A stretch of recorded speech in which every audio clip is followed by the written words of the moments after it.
The infamous OneCoin scheme stands as a stark example of 21st century wire fraud. Touted as a groundbreaking cryptocurrency poised to challenge Bitcoin, its operations spanned from 2014 to 2017. However, an investigation revealed a startling truth.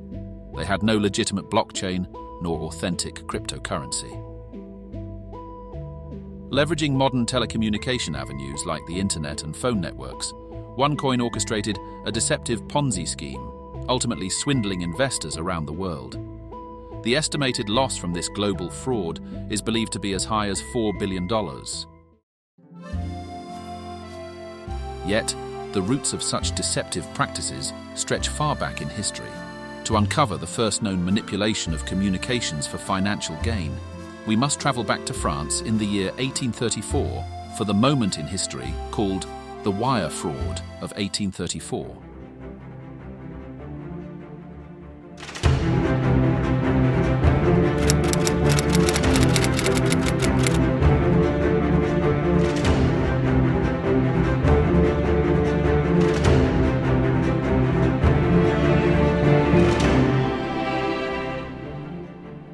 The year 1834 doesn't often come to mind in conversations about telecommunications, but it was a period that had its own unique communication system. This was the era of the Chappe Semaphore Telegraph, a creation born out of the inventive spirit of the French Revolution and the Napoleonic era, spanning the late 18th to the early 19th centuries. During this time of remarkable progress, the world saw the introduction of various innovations, such as the preservation of food in glass jars, the establishment of the modern metric system, and the development of lithography. The Chappe Semaphore Telegraph, though rudimentary compared to today's technology, was a significant milestone in the journey towards modern telecommunications. The Semaphore Telegraph, the brainchild of Claude Chappe in 1793, presented a distinct approach to long-distance communication. In contrast to the electric telegraph that later utilized electrical wires to convey Morse code messages, Chappe's invention was an optical telegraph. This network was an assembly of strategically placed towers, each spaced about 6 to 9 miles apart. Atop each tower stood pivotal arms, engineered to assume various positions. Each unique configuration of these arms corresponded to specific letters or numbers, creating a visual language that could traverse vast distances. Messages transmitted through the Semaphore Telegraph embarked on a relay journey, tower by tower. At each station, an operator would diligently observe the positioning of the arms atop the preceding tower with a telescope.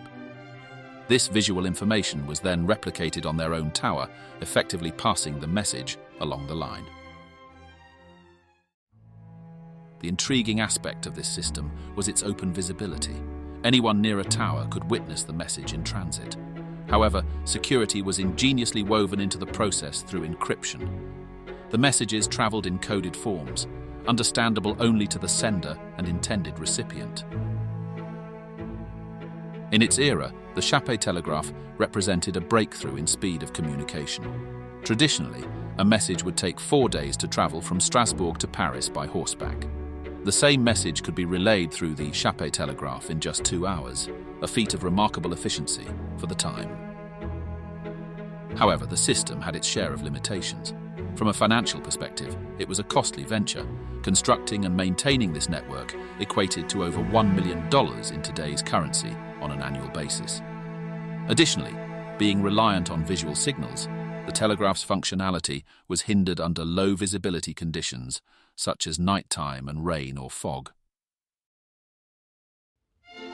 As the scope of Napoleon's wars expanded, so did his reliance on the Semaphore Telegraph system.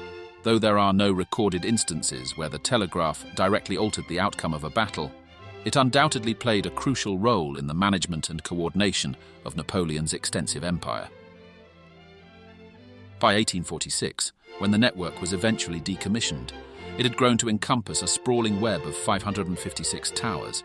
This network unfurled across 3,000 miles, not only blanketing France, but also reaching beyond its borders. A line extended all the way to Antwerp and Flushing, while another crossed the Alps to Venice. Remarkably, A message initiated in Paris could traverse this vast distance and arrive in Venice in just 6 hours.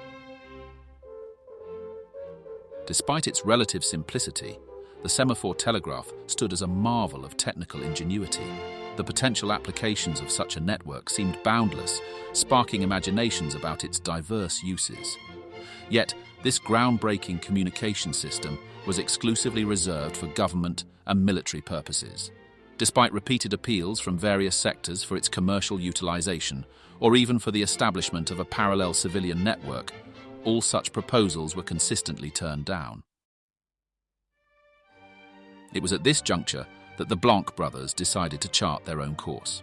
Operating as government bond traders in the bustling exchange of Bordeaux, they faced a significant delay, typically 3 to 4 days, for critical market news to arrive from Paris. Unwilling to be hamstrung by this delay, the Blancs ingeniously concocted a scheme to relay market movement information within just a few hours, a tactic that provided them with an undeniable advantage. The plot orchestrated by the Blanc brothers hinged on the collaboration of conspirators at both ends of the telegraph line. In their scheme, operators at the Tours Tower, positioned within the Paris to Bordeaux telegraph line, played a key role. They subtly manipulated routine government messages by inserting intentional errors. These errors were carefully coded symbols indicating the direction of the bond market, whether it was experiencing a rise or a fall. To conceal their subterfuge, these operators would subsequently transmit a backspace symbol, effectively instructing the system to disregard the previous symbol. As a result, the doctored message, once officially decoded, showed no trace of the clandestine communication, preserving the semblance of normalcy. At the receiving end of this covert operation, a former tower operator positioned himself near the Bordeaux Tower and closely observed the semaphore signals. His role was to decipher the concealed codes embedded in the transmitted messages. Once these secret signals were intercepted, the operator swiftly relayed the insider information to the Blanc brothers. Armed with this advanced knowledge of market trends, the Blancs executed bond trades to gain a significant advantage over their competitors, who would only receive the official market news 3 days later. This operation continued for several years, during which the Blanc brothers and their accomplices in the Tours Tower amassed considerable wealth.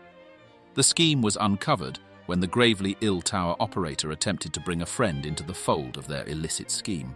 His deathbed confession set the stage for the eventual unraveling of their carefully constructed fraud. The Blanc brothers eventually found themselves facing trial. However, they were not convicted of any crime directly linked to the telegraph fraud, as their actions didn't technically break any existing laws at that time.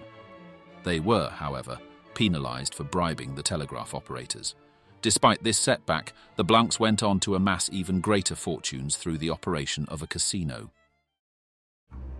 In contrast, the fate of Claude Chappe, the ingenious mind behind the telegraph system, was tragically different.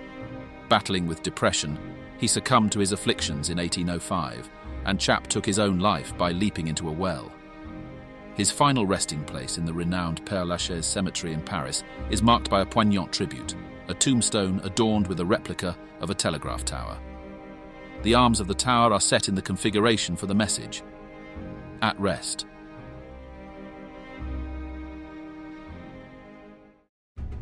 In the bustling markets of modern finance and the digital realms of cryptocurrencies, the echoes of the Blanc's scheme resonate with clarity. Just as the Blancs exploited the semaphore system for financial gain, today's fraudsters harness sophisticated technology to execute elaborate schemes like the OneCoin scam. The essence of these deceptions remains unchanged: the manipulation of information and the exploitation of communication channels for illicit profit. The Blanc brothers' scheme reminds us of the perpetual vigilance needed against the misuse of our ever-evolving communication tools. It highlights the importance of regulatory frameworks that evolve in tandem with technology to protect against the dark corners of human ingenuity. Thank you for watching this moment in history. If you liked this episode, please like and subscribe.